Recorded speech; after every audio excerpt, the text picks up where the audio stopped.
Yo, hey Mike, you could keep this in or not keep this in. I don't know. I forgot how abruptly this show ended. Bro, that shit says see you in Tokyo in 20XX.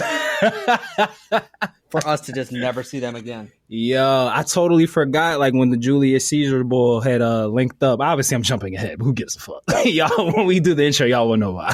But yeah, I just forgot how abrupt that shit just cut out. Like it was just like, all right, the big thing was about to happen, and right? Like, and then when looking into it more about like where it's at in the manga, it felt like the series would have concluded in the second season. Mm-hmm.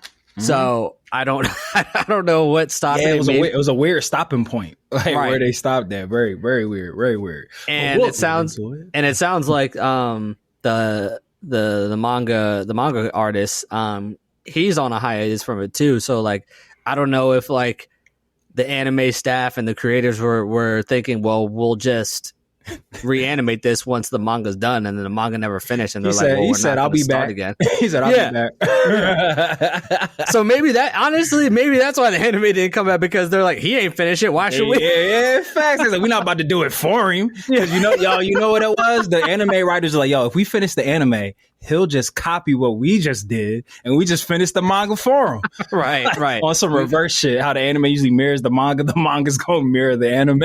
Listen, the production staff said, we saw what happened with Game of Thrones. We ain't following that path either. We just gonna wait for the original art, for the original work. To all the lifers, new listeners, and fellow travelers, we're going to find a way to implement some type of drinking game. Juice if you're under the age of 21, or 18 if you're in the UK. We know we got fans all over. Yes, Every time Game of Thrones Season 8 somehow makes it into these episodes, we need like a sound. You know what, Mikey? We need a sounder, bro. We'll think about it. I need to think of an iconic Game of Thrones noise that anytime a Game of Thrones reference gets made, we gonna hit that sounder.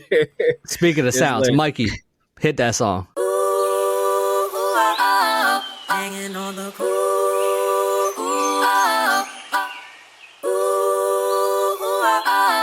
hanging on the banging on the speakers, ayy. This shit feel nostalgic, ayy. Feel like I was Frank, ultra from the palette, ultra from the aura, ayy. Shine like ultraviolet, ayy. You should back up from me, cause I tend to get violent. Say I'm going easy, yeah, I'm finna snap. That song, cause play in that. May we have everybody's attention. Please, we are now boarding the Brothership, the only place in outer space where the nerds come for the content and the culture. As always, we are your hosts, the co-captains of the cool kids, aka Genkai's favorite guys, and let us never forget the deadliest backcourt in the podcasting industry, preaching the good word on all things nerd. 'Tis I, the frozen one, Mr. Matthew Porter, aka a tall glass of gin, woo, and juice, here with my bro pilot, my pod tonic life partner, the scholar from planet Sadala himself, Mr. Troto Trav. Beam me up, Travie. Man, you know who it is. It's the kid Troll Told Trav, and I always say this with saying pride, because Lord Beerus knows that I've never been a cheetah, and I'm still with the same woman like Vegeta. And like I said before, with the Brothership, we always gonna take flight, but with our takes, don't take our head, because we not some kites. Not some kites. Ba-bow. Ba-bow. Well, what Hayes say? I tend to get violent. Listen, we're back. Listen, we here. You know, it's fresh new blood, because when in Rome, we gonna dunk on y'all niggas' heads like BJ Edgecombe. He said, about to get in our bag like Cooper Flag. Come on, brothers. Stop playing with the boys. Listen, no one's sharper, but you know, we number one, not two, like Dylan Harper. Ooh. Come on. Ooh, I see what you did there. Come on, yo, listen. I see what you did there. They don't want to see this. Hey, don't be sad. No need to frown. We on that comeback, Coach Mike Brown. Come on. Come on now. Come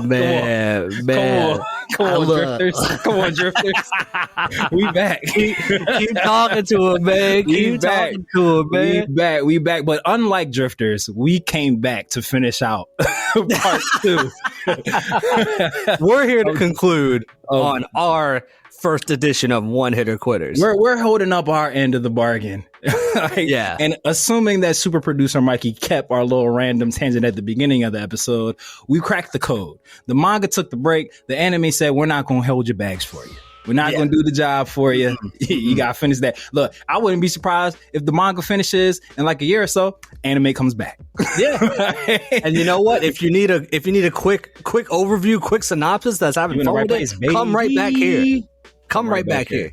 But yes, this is part 2 of our new segment, One Hitter Quitters, where me and my good brother Choto Trav talk about animes that, for better or for worse, only got one season. Yes, and indeed. For those of you who might have come to part 2 before part 1, they're just rules. They don't control us. You know, they're numbers, baby. They're just numbers. We're doing Drifters. And we did episodes 1 through 6 last week. We're doing episodes 7 through 12 this week. Full disclaimer, because, you know, me and Trav did our little pre-production meeting before this episode started. There are a lot of very hard to pronounce names and very convoluted plot points that would not audibly sound too good in a podcast form. So what we're going to do is give you all the signature shenanigans and fun as we cover episodes 7 through 12 of Drifters. But we'll just dive right in. You're just here to talk shit. Yeah, and I hope that's what you come here for. Yeah, man. Talk shit, get drifted. But Trav, actually, we are picking up with a character who you had teed up, but we didn't really touch on too much in part 1. Saint Germain, our guy, Saint Germain shows up. Who we think is part of the Oda. We think not Oda. Oda's my guy. What's the bad guys? That is the Oda Empire. It is the Oda Empire. Yeah, Oda. See, you talking about within the Drifters. So there's my homie, right? Toyohisa, and then who's the other ones? There's Toyohisa. Oh, you're talking about Yoichi. And Oda, then homie. Oh yeah, Nobunaga. So not Oda. What's the name of the ends like their empire thing? I forgot that quick because Saint Germain was like one of the big guys. Oh, the Orta, the Orta organization. That's the one. Thank you, good sir. Yes, we told you there's a lot of convoluted names and plot points in yes, sir. And then the faction that, even though the Drifters kind of all move, even though they're a collective, they still have all their own individual goals. Correct, but they, for the moment, because that's who's going up against the ends, they're aligned, and air quotes, aligned with the Octoberists. Yes. So the Drifters and the Octoberists are one team. The ends and the Orta organization are team. And team is a very loosely based. Yeah, and which we learn within these next set of episodes that we kind of spoiled it in the last part, but a little bit. We learned that, and we're not going to make this another Kanye Hitler podcast, but they finally they loved it on YouTube shorts and Instagram. That's what I'm saying, man. Like, they finally alluded that Hitler came into this universe and tried to basically reenact what he did in Germany, except he united all humans, and those who he was racist against were the dwarves, the elves, anybody not mythical human. Creatures. Yes. The fairy. So he's still a piece of shit. Still trash. Still trash. Yeah, but to talk about Saint Germain really quick, because again, a lot goes on with him. When he shows up, the Orta organization is having a meeting. So we're coming fresh off the Elven Rebellion. Fresh. Toyohisa and the Elf, fresh off, where they just ransacked everything, took back their land, took back more land. Finally got their cojones. Big facts. Got the bows and arrows ready at the ready and willing. Yeah, so the Orta organization is pretty much like on the back foot. They're reeling from these elves taking over because they've just been docile, submissive creatures this whole time. They got the dwarves in lockup. Exactly. Didn't think they could fight back. Little bro finally slapped back. Hey, look, hands, feet, and pointy ears were given to all these motherfuckers, and it went down. So Saint Germain, we will get more into him, like what his actual motives are, because hey, he's not that bad of a guy, as we come to learn. But in the front 3 of these episodes, yes, he is pretty much letting the Orta organization know, y'all guys are screwed. if y'all don't get y'all shit together, these people that y'all have been punching down on, they about to take over. Like, listen, I've been watching draft footage, and these motherfuckers can hoop. Yeah. They can hoop. He's like, y'all draft board versus their draft board, totally different. Yeah, y'all thought y'all been running the league for a while, but these young boys can hoop. They say, hey, Daryl Morey, get your ass back in the lab. Like, we need better scouts. Like, they said, you remember what Chip did to Howie and how Howie came out of that? That's came out the closet. Yeah, you need to get your ass out the broom closet, brother. Like, and we didn't even put you in there. You put yourself in there. You went in there, bro. They say, hey, you need to pretend like the Orta organization is Houston. You better stop acting like it's Philly. You better pretend like it's Houston. That's what they said. Like this a new world. This is a new world. All right. Like, so he's letting them know that, like, pretty much the Drifters, like, they're taking these L's on a campaign, and they're just taking back all the land that they lost to the Orta organization in the ends. And Saint Germain, who is actually the governor for a big portion of land in the Orta organization, he's saying, well, y'all can't really do shit without me. And I'm telling y'all, if we don't do shit, we gonna lose everything. Right. So, you know, the Orta organization are freaking out. The Black King, he's plotting shit back here too. And we finally we see the we see the little silhouette. Yeah. Oh, the Black Let's go. Shout out to the Bull Soul. Yes, sir. Yes, sir. Our guy. So yes, we do finally start to get more I won't say information, but we get more in tune with the Black King. You know, because I would say, Trav, I don't know about you, but for me, with the front 6 episodes, it seemed like the Black King was like divine ruler of the Orta organization. Like, he was like locked in with them. He's in charge. He's the boss. He runs everything. And almost in a way like a bigger than life figure. 1,000%. Like before he was finally revealed, it kind of gave off Soul King vibes from Bleach, where it's like, this is the main ruler and balance of the whole world. But yeah, so far he's just like, from Friday the 13th, a little cloaking cane. Yeah. And then we do actually come to find out that, like, his overall motive is to get rid of every human. He just said F everybody. Which is crazy, because as we know, the Orta organization is trying to just like enslave all the fairy tale creatures. And the Black King is like, nope, all the humans need to go. Right. I just want the ends. I just want my guys. You're cool. Yeah, you're good. I mean, no. Actually, reverse.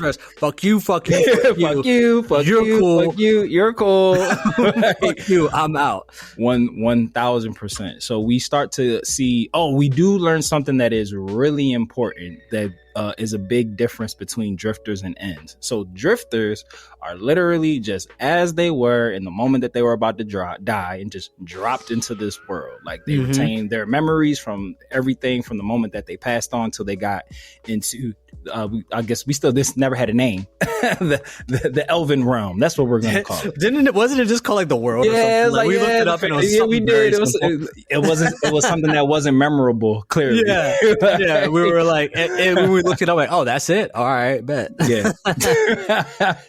Facts.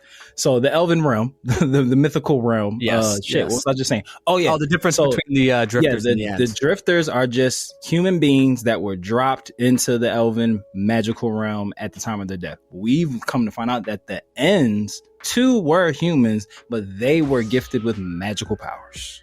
And they were wronged by humanity. Correct. Yeah. Like, so that's why the cause of their death was like, deep dark despair. Right. Like, they got a grudge. They're holding grudges. That's why it's like why Joan of Arc is on their side, because she was burned at the stake by the humans. So, and she has firepower. I mean, and what a great segue, Travis, because we finally get a big fight between the drifters and the end when Joan of Arc just runs down on drifter home base. Like, no call, no text. Like, didn't send a raven, just running down. Yeah, just running down. And what was the zombie boy's name? Gillis? Which something. One? Hold on. The zombie dude that Joan that was with Joan showed up with. The guy that was just like was fighting Yeah. Yoichi. I feel like his name was Gills. Gills. I'm gonna feel like Yep. Gil de Ice. Yes. So we get a really awesome fight. We get a fight between the main protagonist, our guy. I'm gonna call him Toei because I feel like we know him. Yeah, I like that, Toei. We're gonna call him Toei. Our homie Toei and Joan get into a fight. Great fight. Again, we're not gonna be able to do these fights justice.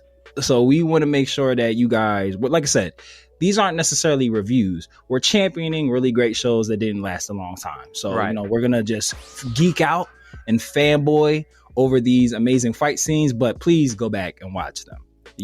And real quick, the ends to me right now are reminding me of the Kyrie, Gordon Hayward, Jason Tatum, Jaylen Brown, Celtics, where a lot of talent, but did not follow through because like, how are y'all enhanced with these magical powers and still getting work? Putting in work, with nothing, no powers. with the sheath sword. He said, "Look, you could throw fire at me, and then later on when he fights Toshizo and he throws the ghost at him, he said, look, that was a great fight, yo. I don't care. I am like whooped his ass, bro." And the constant theme of Toyohisa just like being this reckless but strategic and smart fighter that has no care for his life. That's what makes it like so like his fighting style. It's elegant chaos. It's elegant chaos. I like that's a great description. Elegant chaos. Because like, and we talked about this last week, and I want to like double down on it again. It's like Toyohisa does stuff that you wouldn't expect a protagonist to do. So, prime example, we get a scene as they're doing this campaign, the Drifters, and they're taking over different area, just expanding out their base and like their reach in the land. We get a cavalry of ne'er-do-wells who ne'er-do well, and they ne'er-do well. Travis, ne'er do they do well. Ooh. And they pretty much run down on them and getting them to submit. And our homie Toei was just like, yo, like, all right, well, custom is like the commander who throws up the flag. You got to die for your people. Either your people die or you die and they live. And he was just like, no. He did the dad off of Friday. He said, you want some of this too, old man? He said, no. He said, what I say about coming over and messing with these people? So he told Toei, he was like, yeah, I'm about to sacrifice myself for my men. And he was just like, all right, cool, I'll make the decision for you. And he kills him. Just cuts his head off. He said, "You making this easy for me?" Right there. So yeah, and I feel like in a protagonist, you normally wouldn't see that. Like, there's like, all right, well, you got to kill yourself or your men die. And the guy's like, I'm not going to do that. I feel like it would be like a teachable moment. If it was Goku, he would have used that as a teachable moment. This is where I show you how you care for others. Compassion and empathy. We gotta keep shit moving. Bye. Yeah, he was just like, oh, okay, you don't want to like go by. It's like he has a code, like, and he sticks to the code. Like he keeps to the code. Doesn't deviate off it again. But it's just like, I feel like in any other anime, like in that moment where the enemy commander is just like, yeah, like I'm not sacrificing myself for the troops. Like I said, there would have been some type of conversation, or they would have thrown him in jail, or something would have happened. Not him getting beheaded like he should have gotten. But it was great. It was a great thing. Yeah. And also real quick on the Black King's like appearance, and then just when we learn more, I guess we did learn more about him, but we also he was introduced in episodes 1 through 6, but he formally introduces himself, Abe no Seme, who is the leader of the Octoberist organization. And when I like his character design, his beret. Yeah, right. Speaking of Bleach, he looks like a Quincy. Yeah, and he doesn't button the jacket, like keeps it open. He keeps it open. He said, I'm in charge. I don't got to button this shit up. Right. And do you remember when he like looks at the Black King? I'm pretty sure it was him that said this, where he goes like, I think I know him.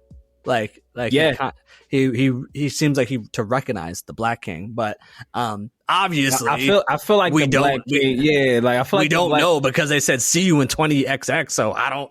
Now, who is the Black King? Yeah, so we do know that the Black King definitely would have to be an end, because he does have magical powers. They don't really go into detail of like what his powers are. Like, well, when we finally do get to see the Black King like in action, so we've been seeing dragons in this show, and then we come to find out that the bronze dragon is the leader of all of them. You know what's funny? I feel like the silver and gold ones like died off, and bronze was like the bitch of that trio. And he was just like, now he popping big boy shit. Like, now he popping off. Like we're silver and gold at, dog. Like you used the little brother squad, but now you taking over. But yeah, so apparently the Black King, he like was controlling all these dragons who are like minions of the bronze dragon. He wasn't too happy about that. He was like, yo, those are my peoples. He said that's tampering. Like free agency didn't start yet, my guy. Like you can't talk to nobody until 6 p.m. Yeah, you tampering right now, bro. Like he hopped on the jet, just pulled up to the front door. You know, like right at 5:59. It's tampering. So not everybody got money like you. Chill out. Big fact. So yeah, so the bronze dragon tried to throw hands. He said, all right, Black King. He said, you know what's bigger than black? Bronze. Apparently not. Apparently not. And I just love too within these episodes that like they are counting all these oppositions with that have magic, and then fucking then Butch Cassidy pull up and says, "Yo, with the Gatling, y'all ain't got y'all ain't got the blicky." Y'all ain't got the fuck your magic. Yeah, you can. Y'all can shoot fire and shit, but what about when this bullet hits your fucking dome? What you gonna do then? He said, yeah, and these Jones got names on them. Your bullet. It's like I got a bullet and it got your name on you. It's got your name on it. Pussy. He said that should say Thomas Shelby, bro. He said coming for you. Name on the bullet for you right there. Yeah, that shit says gilded ice. Yo, facts. And you know what's funny, Trav? Because it's like we're having this conversation and we're trying to like, you know, break down what happened without, you know, getting too into it because there's so much in it. But it's just like I feel like there was a lot in the best way possible. It's gonna sound like a negative what I'm about to say, but I don't mean it as a negative. So I feel like a lot, because this is like what war is. This show is like a very realistic depiction of like how war actually works. So it's like you do something, it works, and you keep doing it. And a lot of these episodes is just that. Like Oda comes up with a plan, the drifters and the elves enact it, they take over an area of the Oda Empire. Yeah. Like that's pretty much what almost every single episode of 7, 8, 9, 10, 11, 12 is. And what's so disappointing about like it not returning is the simplicity of like, even though like sound like we're contradicting ourselves because we said in the beginning about like how convoluted and complex it is, but at the same time, maybe not simple. The devil's in the details. Let me backtrack. Not simple. How linear the plot is. Yeah.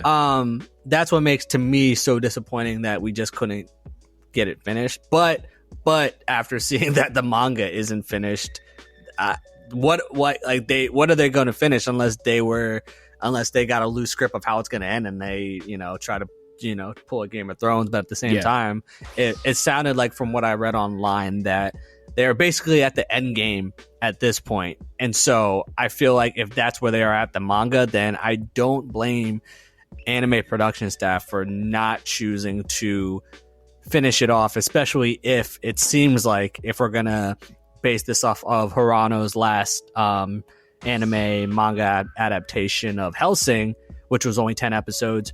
Which I was told by a fan of the podcast that we would really enjoy it and we should. Well, we're gonna. Well, that falls under One Hitter Quitter, so we'll be back. List. we'll be back, and so you would think then, the next season would be then, and also too, given that how the season ended, where it looked like they were not at the climax of the battle, but they would look like they were starting the final battle. Yeah, it was like about to hit that next gear. Yeah, exactly. Like both sides were gathering all their allies and getting ready for that big face off. Yeah, it's which like we that, never get. It's like that niche restaurant that you just love to go to, and then all of a sudden they just said, "Ah, man." They packed up and moved back to Italy. Yeah. We are closing shop for good. Yeah, but it was like a mom and pop joint that had deep roots in the neighborhood, and it would have broke their heart to say goodbye. So they just left in the middle of the night. They knew you by name. You just walk in and they had your order ready. Hell yeah. They was just like, and then you and then you randomly like run into a relative of theirs like years down the road, and they was just like, oh, it would have broke their heart to say bye. That's why they just left unannounced. Like, that's my uncle. Or some shit, but that is a really a great point that you had made, just in regards to it does sound like we're contradicting ourselves when we saying like at the top of it, like a lot of convoluted plot points, but the formula is it's formulaic. Like, it's just like conquer play, to make a plan, execute the plan, conquer space. But to like add to what you're saying, like going back to what we were saying, like with the devils being in the details, a lot of these plans, so a lot of the scenes are them coming up with the plans, which Oda is a strategic genius. So it's like there's a lot that goes into breaking down like how they're undermanned but still taking over a lot of these like military checkpoints. That's the part where that would be really hard and probably quite boring for me and Trav to try to describe that to y'all. I'm like, all right, so Oda then. I need to break it down like a play. I mean, that might be fun. That could be something fun to do at a later date. Like, let us know if y'all want us to break down Oda's battle strategies as like football plays. Let us know. Like Oda almost unified Japan and now is trying to, recreate that within the world that has no name. Big facts. And I do want to also just point out some small sub plot points that were really fun. Please. The rescuing of the dwarves was really awesome. And then they united the Bloods and the Crips this episode 1000%, because as you know in all fantasy, elves and dwarves just got beef for whatever reason. Always got smoke for each other. Always got smoke. But you know what? Toyohisa pulled up like Kendrick at the pop out and said, unity. He said they are like us. They are like us. They are like us. And the dwarves, and it's funny because the elves was like, they showed up. They was like, nah, these the ops. They not gonna want to join forces. And the dwarves was like, yeah, let's join forces. They said, look, I'm surprised that out of all people, you came to save us, but Lord, am I glad to see you. We appreciate you. Yeah. They said, big bro. They said, you see, the thing about the old days, Them the old days. He said at the end of the day gonna end. You know what I'm saying? Shout outs to Glow. They said, look, we've been starving. I don't care who. We gotta get out of here. Big facts. Big facts. We gotta get out of here. And of course the dwarves were the ones that were good with the tools. 1000%. Crafting it and everything. I feel like in a day, had the blickies ready for in a day. Amazon primed it quick. Well, why are all dwarves, whether it's anime or video games, craftsmen? Good at building shit. Yeah, facts. Yo, don't that ever make you like think that like when you have like very specific like fantasy characters that always have the same like attributes? It's like, I wonder if like where are we pulling this from? Like, right. Who was the person that decided elves are good archers? Like, are these really made up stories? Hey, like, any aspiring anime creators or manga creators right now, give me a brolic elf that knows how to throw hands. Hell yeah! Let's get it. Have the elves that are just like the fighter race, and then have the dwarves that are the magicians, and have the humans as the sorcerers. Let's switch it up. Let's mix it up. Yeah. Matter of fact, let's give me a dwarf, a magical dwarf who like cooks, and that's how he gives buffs to the team, healing energy. That's what he does. He don't make weapons. He make food. Like to see an elf that is throwing kicks like Bruce Lee. That shit would be lit. I would love to think about that. You know what I'm saying? What'd he say? He said, we would love to see that. We would love to see that, Jackie. I would love to see. His name is Lee, goddammit. Do like a spitting kick and you see like the hair flowing with the pointy ears out. What? Like, tell me that's not heat. Look, I'm saying, let's say our brolic elf fighter, they sneak up on him. getting from behind and like the bear lock, he could just like slight turn, poke him in the eye with an ear, bro. Those are weapons. That's what I'm saying. That's what I'm saying. Do a fuck a headbutt, yeah, little bow, like, ear to the eye, bro. And yeah, they gonna let go. They're gonna let go. Now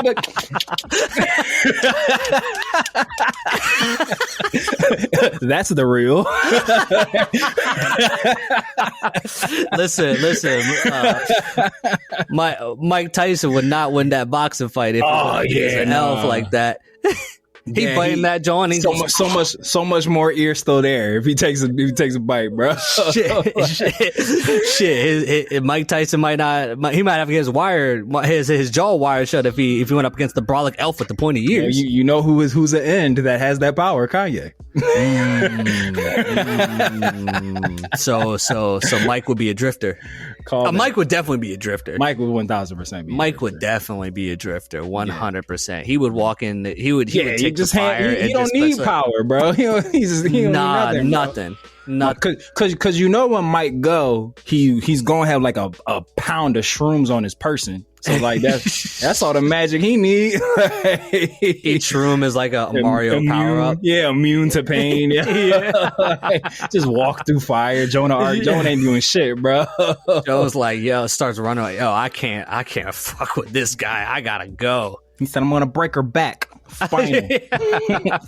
If you really think about it, Mike Tyson is just human Broly. Yeah, big facts. Big facts. He's Kerjak from Tarzan. My man's just big and hurts people. What a tangent. Only aboard the brothership. That's why we're here. That's why we're here. The brothership. I'm trying to think of like other big plot points. Oh, the fight with him and the smoke dude. Toyohisa and the smoke dude. Toyohisa against, what was the homie's name? I got his name pulled up. It was a Hijikata Toshizo. I know it was an H. Yeah, so Toshizo. Toshizo was giving him that work. Yo, he was putting his hands and feet, ghost hands and feet, smoke hands and feet, all types of stuff. And Toyohisa was eating all that. Big facts. Eating all that. And that's what's. And you know what? Drifters provided a good life lesson in that fight. Don't fight a crackhead, or don't fight somebody with crackhead energy. That's what Toyohisa got. Because big facts, bro. He's like, if I'm gonna die, listen, either you gonna die with me, or you're not gonna be able to have a normal life after this. Because it's like ultra ego, right? The more hits you take, the stronger you get, and that's like Toyohisa. Like, bro. Like what they always say, Trav. Like, the worst person to fight is like somebody who's not afraid to lose. Because like you can't do nothing with nobody like that. It's just like, let's throw hands. Like, whatever happens, happens. And they're the type where like it's like what was the name of the plumber that was going viral from that Zeus reality TV show? Mario? Nah, the black dude that like was always getting in the fight on that dating reality TV show. Not that my name's Tyrone, not just fucked your wife. Not that. That boy. I'm trying to think. It was on I think it was Jocelyn's like Zeus dating show. Like when you look up, type in plumber fight, like plumber fight reality TV. I don't know, like Aaron the plumber. Aaron the plumber. You don't fight him, because even if you win, he's always going to want to get his get back. Round 2. And even if he wins round 2, 5, 6, 7, 8, he wants to go again. He'll want to go again. So Toyohisa got Aaron the plumber energy. That's when them people like. Let's say like you win, you keep winning to get back. That's that one that they might get one on you and it don't even hurt. And you just like, no, because you're just tired of fighting. Yeah. Right. You say, yo, you got it, man. I respect you, man. Facts. But you know you got to do that today. Like, you can't fuck them up. Like, yo, you got it, big dog. You win. Like, you got to let them get something on you. Right. Like a body shop. Like, oh no, you got me. Right. You swallow your pride a little bit in that moment when they're like, you done? Yeah, dog. Yeah, I'm done. done. It's chalk, bro. It's chalk. Why they knotted up? You chilling? You're like, yeah, I'm done, bro. You got it, big dog. It's your world, squirrel. You let him give you one little crack at it. One little something. Yeah, just a little bit. little bruise. Yeah, just that one hit is worth a lifetime of him leaving you alone, bro. 1,000%. Because it's like all the cardio in the world isn't about to prepare you to go fucking 6 rounds with a crackhead. Nah. Listen, and then if this somehow gets around to Aaron the Palmer, dog, I respect you. I don't want no smoke. Number respect and love. Yeah, bro. you got it, dog. Keep fighting. I don't even use flushable wipes. I do, but for Aaron's sake, I don't even use those because they clog your toilets. That's what I'm saying. You know the Cottonelles. We don't use that. Yeah, the Cottonelle flushable wipes. They're not really flushable. Dangerous. It's dangerous, bro. It just causes more strife for you, Aaron, and we would never want to do that. But I mean, if you want more work, all right, I'll keep using them. I'm about to say, for you, like if you need people's shit to get clogged, like I'll keep using them. I got you. We support black-owned businesses. Aaron the Drifter. Aaron the Drifter. Name of this episode. But he low key gives ends energy. Word. His magical power is that he gets stronger after every loss. That's 1,000%. It just like you beat him the first time and you get cocky, and like after each time you keep beating him, your confidence rises and rises. And once like his power level is above yours and your confidence level is just way too high, that's when he gets you. That's when he gets you. Crackhead ego. That's the name of his Crackhead ego. Name of this episode. That's his end power. It's a cracktacular. Cracktacular ego. Aaron the power plug. That's what it is. Cracktacular ego is hilarious. But yeah, guys, I know we've said a lot. That's what we've said. But so much is buried inside this show. Again, like a lot of more historical figures pop up.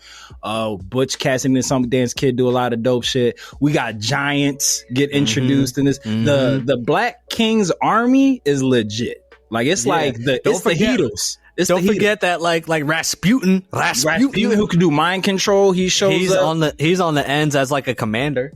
Yeah, he's on the ends. He can control people with like that scene when they was in like that meeting room and Rasputin like took control of the one general, and so he just started fucking him up. They just comes in with just like, yo, I don't care about none of that. They can all go.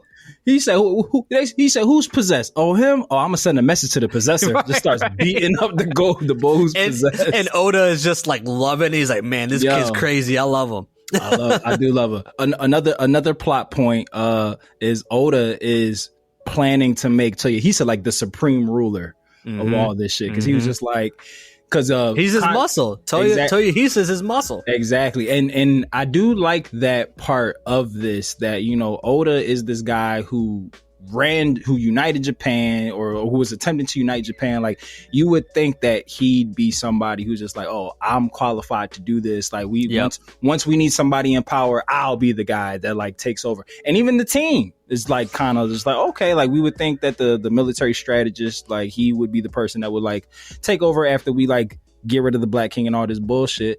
But he was just like, no, Toyohisa. He was just like, my shit wasn't successful. All my people betrayed me. He's like, I wouldn't want to like put myself or us in that position again. Yeah. And he's just like, cracktacular ego over here. No one's fucking with him. Yeah. Well, what's also really cool about the show is that, we always see in fiction, once you get magical powers, it seems like it's a wrap. But with the Drifters, their specific strengths are able to outweigh or at least compete with the magical powers, because it definitely feels like when you see the ends, they focus a lot on their enhanced powers that they've received from like the Black King. Jones fight with Toyohisa, she was trying to use a lot of her fire. Yeah, where the Drifters, they really lean on a more strategic approach. Like when Toyohisa in that fight against Joan of Arc in the beginning, where he gets her down in the well. Yeah, and then use the scrolls to like, even the one John from the October, she was like, I never came across somebody that wanted to use my walls of protection. Basically, well, that sounded crazy. My walls of protection, freak boy. Yeah, to propel him in an attack. That sounded crazy. My walls of protection. Wow. That's why I got kids now. That's what got me.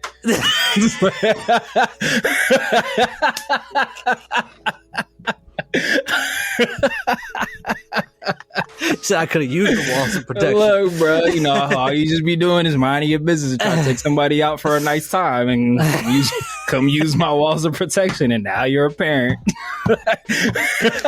But you know what? Now you're blessed. Oh, 1,000%. Now you're blessed. But 1,000%. That is fucking hilarious. Hey, Mikey. That's the name of that. So, I was just about to say, hey, Mikey. Walls of protection. Name of this episode. Yo. Oh man, that's great. We have the budding buddy cop bromance between the bull Hannibal and not Julius Caesar. Yes, what's his name even Hannibal? Or did I just totally just with the other guy with the eye patch? Yeah, Hannibal was his name. Hannibal, yeah. Him and not Julius Caesar. What was his name? They got. I don't remember. I think it started with an E. Scipio. Oh shit. Africanus. Yeah, there you go. Not Africanus for the white man. Yeah. How about when the not the Tokyo bomber, but the one the kamikaze pilot dude? The kamikaze pilot. When he's like, are you a fucking American, you dickhead? Like, I was dickhead. He's like, you look like an American. I was like, this shit is hilarious. Yeah, even his whole plot line with him and like the animal people that saw him as their ruler and everything. Yeah. There's like, guys, there's a lot. There's like pig people who are selling humans off for meat. Like, there's a really which is so funny when you think about that. No, it is the irony of it all. Yeah. There's this really awesome cat wolf dude named Doug. Like, Doug is dope as shit. Like, Doug, what a generic name. Doug is down with the Octoberists and he's cool as shit. He looks like Link off Zelda. Yes. he looks like Link off Zelda. His name's Doug. Yeah. Doug. Yeah. I love when you get like super generic simple names and like in fantasy shows things. Yeah, fantasy shows. It's the best. Like that's, you don't fit here, yo. Yeah, it's like okay, but we'll rock with it. And Doug. And then we got Tomoshizou, Toyohisa, and Doug. Yeah, and Doug. So basically, you know, the season essentially ends as it looks like double entendre. Don't ask him how. Ooh, you know what I'm saying? As Toyohisa and Tomoshizou are really going at it when the Ends and Drifters are really clashing. The Black King calls all his Ends to retreat and come back, and which I hate that this show ended because it's like homie was winning. Like Toyohisa was like, he was like, we see after like, the fight ends, like he collapses and goes into like a coma for days. Like, yeah, he looked like he was about to go down the same path that we saw him get into this world. Yeah, exactly. From episode 1. For the Black King to like then be like, yo, never mind, retreat. And he wasn't going to stop. He was still pounding away on it. He's like, yo, he said, I'm almost done. He's like, I got this crackhead. Like, we're good. And he's like, no, my G, come back home. And he left. So I was just like, I feel like that probably would have turned into a developing plot point. Like, because he would be like, why? I had him beat. Why would you have stopped me? Oh, shit. Didn't Toyohisa, so he served under his uncle because his dad died, right? Didn't his dad die in battle? Who, Toyohisa's? I'm pretty dad, sure, his father was like killed in the war, and that's why he served under his uncle? Yeah. What if the Black King's his dad? We'll never know, obviously. I mean, Tomoshizou was a former samurai too. So I was about to say, and then we know Oda's like rival from his time is on the end side. We come to find that out in the end. Another thing that we won't get a resolution to in the anime. but Oda's military rival, who matches him for wit and strategy, has joined the N's side of the war. So missed opportunity. I mean, Hunter x Hunter came back after like a million years of being gone. Another hiatus. and then went away again. Like, minor detail, but it came back. Hunter x Hunter hiatus, Harano hiatus. We gotta leave the H's alone in anime and manga. That's what it is, man. Yeah. That's what it is. I felt like I don't know. Is there anything else that we might have missed? I mean, I feel like we gave a very good high level overview, at least like entertaining. Yeah, I do shit. I had fun. Laughs were had, but yeah, I feel like we've covered. Like I said, there are other like subplots in here that, like, in the grand scheme of the show, makes sense. Right. Like, there are individual ambitions. Like Oda Nobunaga basically wants to try to basically unify. Unify isn't the right word, but he wanted to unify Japan in his own ways, but basically wanted to take over win this war so that he can then appoint who he wants to appoint while Toyohisa as the supremo. He does actually support him, like, as the leader. He's like, when we win, this is your boss.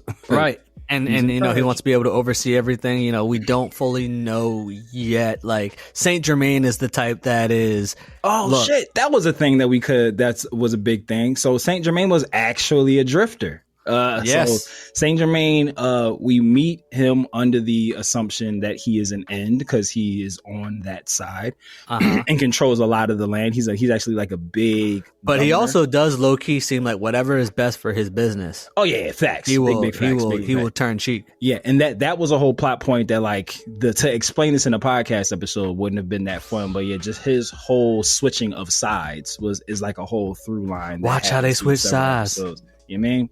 It'd be your own people. He said, I just almost quoted somebody who I would have been really upset at myself if I had quoted. I think I know who you were about to do it, and I won't say. I caught myself. In my defense, it would have been a bar from a song that's not his song.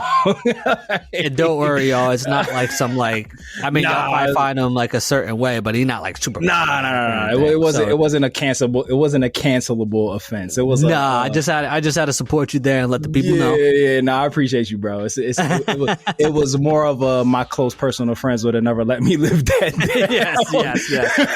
A lot of your close friends, including myself. Yeah, all of them. What they be saying to lovers? Get us to 1,000 followers, and I'll tell you what the line was gonna be. If this video hits 10,000 views, subscribe button. Matt will review what artist he was quoting. If we can get 100 YouTube subscribers by Saturday, I'll tell you the line.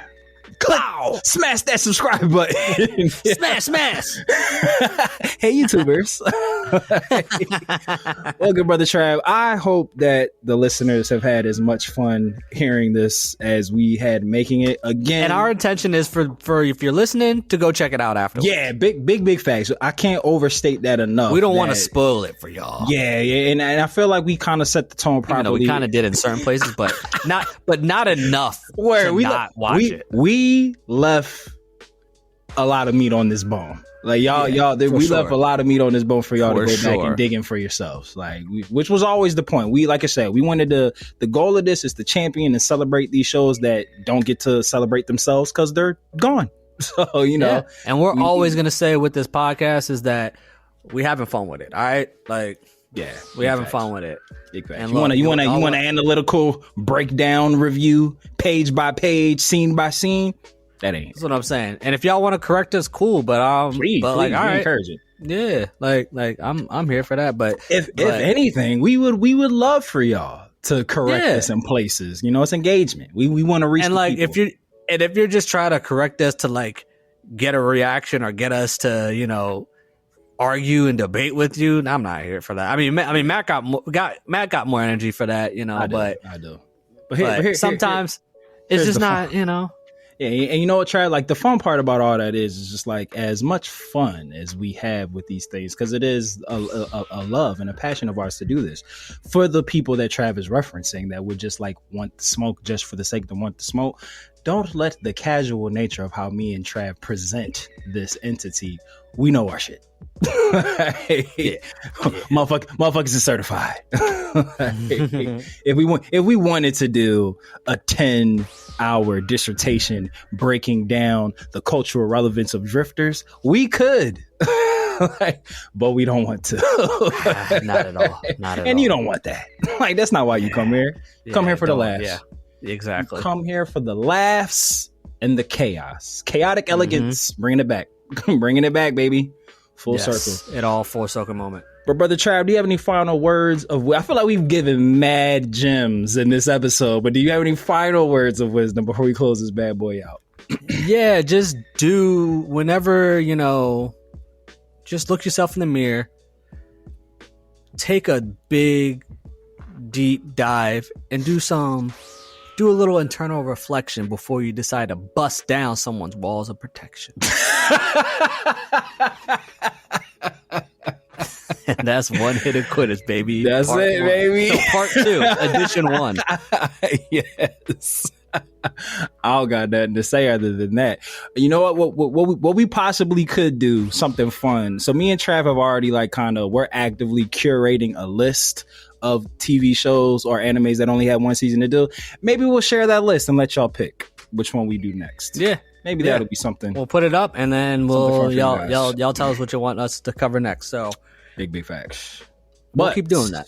To all the lifers, new listeners, and fellow travelers, we have reached our final destination as we arrive aboard the Nama station. But the journey never really ends, and we know that we can't change this world without you. So lend us your vibes by way of likes, listens, reviews, and subscribes. And the easiest way that you can do that, and how you can also support our sister Star Wars podcast featuring yours truly and super producer Mikey, Annie, Are You Okay? A Star Wars podcast, is by clicking the all-powerful link tree of might in the episode description below. And just like the North, always remember, whether you watch it or you read it, we all still need it. So open up your nerd eye, point it to the sky, and we will see you next time aboard the Brothership. See you soon, Space Cow people. Dodon Ray. Bow. Later, nerds. Peace.